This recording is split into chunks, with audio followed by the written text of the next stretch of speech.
Welcome back to the Deep Dive. Today we're jumping into something I think a lot of you creators out there wrestle with, the world of Fortnite Creative and UEFN development.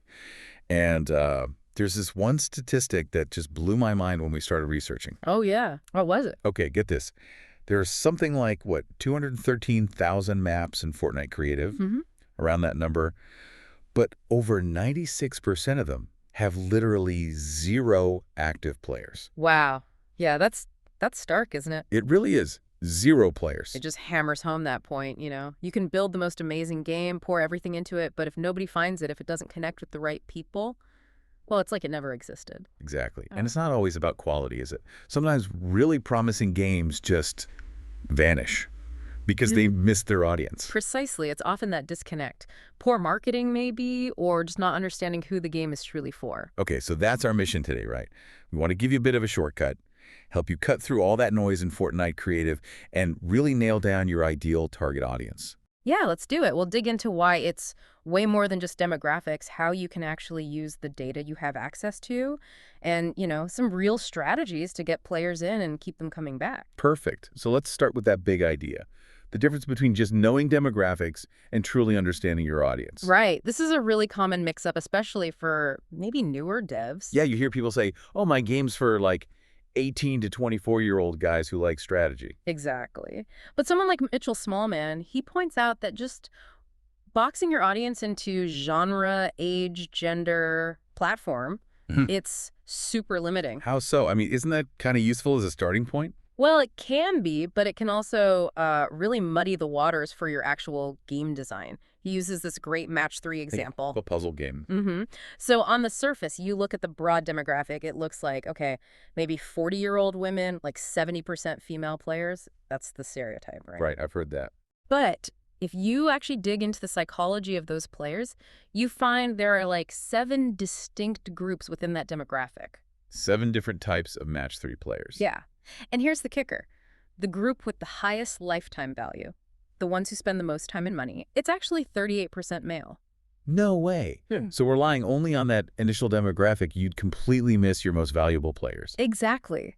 It shows how demographics alone can give you a totally skewed picture and limit who you think you're building for. Okay, that's a really powerful example. So if demographics aren't the full story, what is an ideal target audience? How do we define that? It's about getting much more specific. Your ideal target audience is that group of players defined by unique psychological traits, things that really align with your game's specific design, its themes, the feeling you're going for. So it's what you're building meets who will actually love it. That's the sweet spot, yeah. It's the intersection, the people you're consciously trying to reach and the people who are genuinely most likely to enjoy it, stick with it, maybe even spend some money. And knowing that group, it must help with more than just writing ad copy, right? Yeah. It probably influences the whole game development process. Oh, absolutely. Huge ripple effects.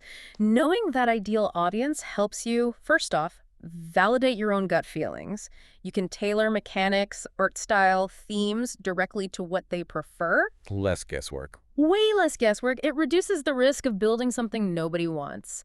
Then you know your marketability. You can craft marketing that actually speaks their language. Makes sense. You can predict demand better, spot revenue opportunities more accurately, and ultimately, it helps you launch faster because you're making confident choices backed by, well, hopefully, some data, or at least deep understanding. And a longer term, better retention. Definitely. Better retention, maybe even finding new segments you hadn't thought of. Yeah. It optimizes your whole market potential. So it really boils down to understanding the why. Why are these specific people playing games? What are they looking for? That's the heart of it. You need to get to their emotional core. What do they actually desire?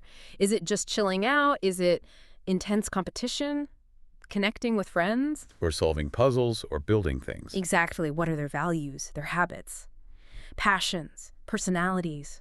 And crucially, what other games do they play? And why do those specific games click with them? Understanding that gives you so much insight. Okay, so that's the theory. Let's get practical. For developers in Fortnite Creative, there's a specific tool we need to talk about, right? The Insights Dashboard. Yes. The Fortnite Creative Insights Dashboard. If you're building maps, this thing is honestly a potential game changer. How does it work? What does it actually show you? Well, it pulls data every day, giving you a really detailed look at who's visiting your island, how long they're playing for, whether they're coming back. It's pretty powerful stuff. So is it really that useful for figuring out player activity? Oh, absolutely. It gives you these key metrics that are super actionable, like my total active players. That shows you patterns, peak players ever, peak today, average over time, average today. So you can see, maybe, when activity dips. And then you could, like, promote your map on socials during those low times. Exactly. Use it to know when to engage. Then there's average playtime. Right, how long they stick around in one session. Yeah. Yeah. Which helps you figure out why some islands just hold attention better than others. If one map's playtime is low, maybe you need more objectives, better spawns, different weapons. You tweak it, then check the dashboard again later to see if it worked. Smart. Okay, what else is key in there? Yeah. Does it tell you about new players? It does. There's new Fortnite ecosystem players. That's huge. It measures how many people visited your island on the very first day playing Fortnite ever. Wow, so it shows if your map is actually bringing brand new players into the whole Fortnite world. Yeah, which is obviously valuable to Epic and to you. And similarly, there's players returning to Fortnite ecosystem. Okay, what's that? That tracks players who maybe haven't played Fortnite in like 28 days or more, but they come back specifically because they played your island. So your map is pulling lapsed players back in. That's also pretty cool. Definitely shows your island has pulling power. So we know how many are playing, how long they play, if they're new or returning. But what about, loyalty? Are they coming back to your island day after day? Right, that's crucial. And that's where island retention daily comes in. It's the percentage of players who come back to play your island 2 days in a row. Okay, that seems really important. It is. And when you combine that with the average playtime, you start to get a really good picture of what players are finding genuinely engaging, what makes them stick. And I guess it also shows you your top performers. Yep, my top performing games breaks it down. Most popular, highest growth, highest average playtime, most visited. It helps you see what's working, but also maybe identify a top 10 island that's actually underperforming on some metric. And then you know where to focus your efforts, maybe ask players for feedback on that specific map. Exactly. It helps you prioritize. So having all this data is one thing, but how should a developer actually use the dashboard effectively? It's probably easy to get overwhelmed. Yeah, you definitely can. The key is consistent, informed looking. Check those daily metrics, especially for your best islands. Keep an eye on things. And track changes. Absolutely. When you launch a new feature or make a tweak, note the performance changes. See what works, what doesn't. But also, crucially, don't jump to conclusions too fast. Right, like one bad day doesn't mean the map is broken. Exactly. Trends fluctuate, there's seasonality, maybe a big streamer played a competing map. Lots of external factors. Look for patterns over time. Good point. And anything else? Well, after you look at the data, it's always a good idea to actually playtest your own island again, maybe on different devices, console, desktop. See how it feels, connect the numbers to the actual experience. That makes a lot of sense. Step away from the spreadsheet and into the game. Okay, so the dashboard gives us behavioral data, but engagement itself, it's deeper than just playtime and clicks, isn't it? Oh, much deeper. It's a really dynamic thing. It involves, cognitive stuff, emotional reactions, actual behavior kind of progresses, Yeah. right? From initial motivation, getting immersed, finding that flow state, Yeah. all the way to what some researchers call endurability, which is basically, did they have a good enough time that they'll remember it fondly and actually want to come back later? Okay, that's interesting. Endurability.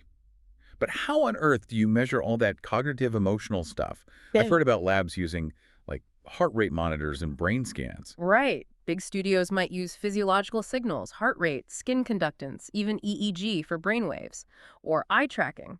These can give objective measures of arousal, stress, focus. But that's not really practical for an indie dev working in UEFN, is it? Not usually, no. Requires specialized gear. It can be intrusive. Yeah. Though smartwatches are making some things, like heart rate, a bit more accessible, but interpreting it is still complex. So for the average Fortnite creator, what are the practical ways to get a handle on this deeper engagement? You focus on what you can observe and track realistically. So number one is those gameplay features we talked about, the in-game behavior. Keystrokes, clicks, where they go, what they do, mission completions, how long things take. That telemetry data is gold. The stuff often tracked automatically. Yeah, usually tracked unobtrusively by analytics platforms. That gives you the behavioral context. Then you can combine that with things like facial signals. Like watching streamers play your maps. Exactly. Facial expressions, head movements. These are called facial action units, or FAUs. They give you really good clues about emotional states, frustration, joy, confusion, and streamers share this readily. Ah, okay. So you combine what they do in the game with how they seem to feel while doing it. Precisely. It's about using multimodal data. Combining different sources gives you a much richer picture because each source has limits. Gameplay data tells you what happened, maybe facial expressions tell you how they felt about it. Got it. And then there are the standard industry metrics, too. Right, the business side. Things like daily active users, DAU, monthly active users, MAU, those retention rates we discussed, session length, churn rate.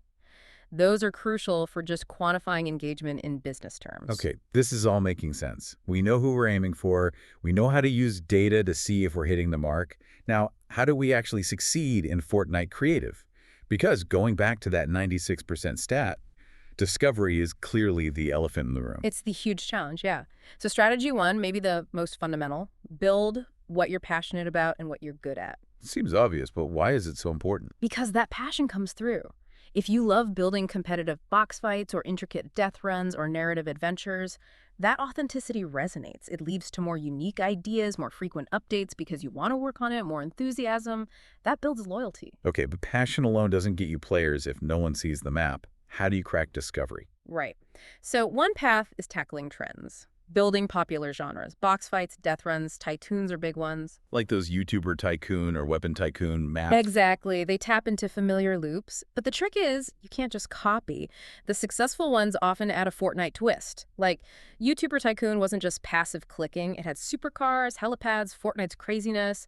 Weapon Tycoon added zombie hordes, flying mini-games. You have to innovate within the trend. So leveraging familiarity, but adding your own unique value. Yeah. What if you want to do something completely off the wall, though? That's the other path. Pushing the envelope. Creating totally unique gameplay that maybe doesn't feel like typical Fortnite. Like what? Well, remember Fort Who? Based on the board game. Guess Who? Oh, yeah. That was huge for a while. Totally. Or Card Chaos, which was like Crazy Eights. These often work because they leverage Fortnite's huge library of characters and items in a new way, and they're often very social. It proves you don't need to build another battle royale to succeed. Sometimes that unexpected social twist is what goes viral. It's a great point. And what about brands? We see tons of brand maps. Yeah, building a different type of brand activation is another angle. The key here seems to be subtlety and organic integration. Meaning? Instead of plastering the brand name in the title and thumbnail, like some do, think about how the brand fits naturally into the experience. Like, the Dude Perfect dodgeball map had a GoPro featured at a selfie station inside the map. Ah, so it wasn't GoPro Dodgeball. It was just there, fitting the theme. Exactly. It felt organic, not forced. That often delivers way more value for the brand and feels better for players. Okay, interesting. Ultimately, though, all these strategies are kind of feeding into the big boss, the Fortnite Discover algorithm. Yeah. How does that thing even work? It seems like a black box. It's definitely complex. It uses a ton of data analysis, machine learning, but basically it boils down to three main pillars: attraction, engagement, and satisfaction. Attraction, engagement, satisfaction. Okay. Attraction is, does your island grab attention? Click-through rates on your thumbnail, unique players per impression. Engagement is, do they stick around? That's minutes per player, day 1, day 7 retention. Satisfaction is, did they like it?